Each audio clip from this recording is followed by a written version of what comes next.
This is MacVoices TV. Hi, I'm Chuck Joyner, and this is MacVoices TV at the Boston Final Cut Pro SuperMeet. I'm in the Blackmagicdesign booth talking to Bob Caniglia about what's going on. Bob, it's good to have you. Thanks for having us. We are showing lots of good stuff today.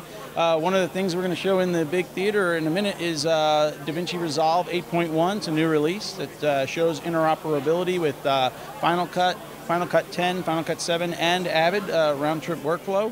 We also have on our booth some of our newer products, including the Ultra Studio 3D, which is now on Thunderbolt. So Thunderbolt-enabled laptops plugging in there. We have a variety of other products, including our new HyperDeck Shuttle, which is a SSD recorder, portable recorder, that has a 3-hour battery, $345, and records on uncompressed 10-bit QuickTimes on SSD drives. So, you know, I just started paying attention to this again a couple weeks ago. SSDs have become very affordable in capacities that are actually useful for video production. Well, yeah, and we're hoping that they continue to drop. I'm sure they will, because Moore's Law is sort of in effect there. And yeah, they've come down even from NAB when we announced the product till the time that we released it. We noticed that a significant drop in the price, and I'm sure that'll just continue. The sizes will increase, and then also the prices will come down. You mentioned, you skipped some over Final Cut 10. I want to make sure I say it right. How has Blackmagicdesign been looking at Final Cut 10 and adopting it and adapting to it? Do you see it as the future? Well, I see that we have interoperability with it already. Our software color corrector, which is Resolve, in 8.1, we're able to import XMLs from Final Cut 10 and also from Final Cut 7, so we can go back and forth between those projects. So we're one of the few that you can do that workaround.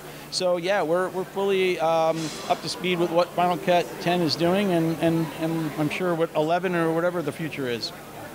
Pay attention to that, folks. The back and forth is something that a lot of people aren't able to do yet.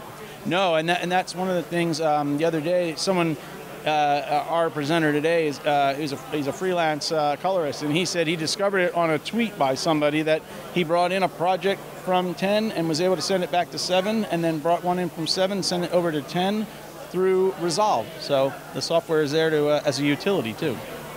You also mentioned Thunderbolt, which is the Apple technology that we now have that will support a lot more throughput to all our devices.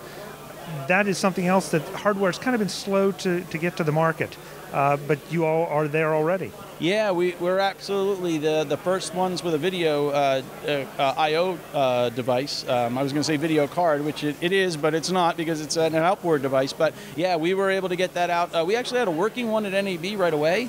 And then, you know, obviously we were waiting for chips and things like that. But we do have that one, and we announced a second one, which is actually a low-cost one. It's $299, and that's called the Intensity Shuttle, and that'll be out soon as well.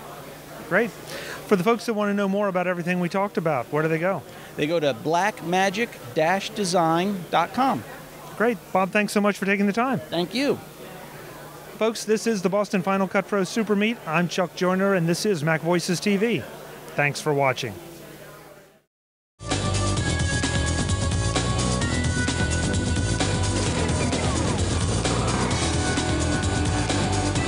MacVoices TV is part of the MacVoices Group and a member of Mac Level 10.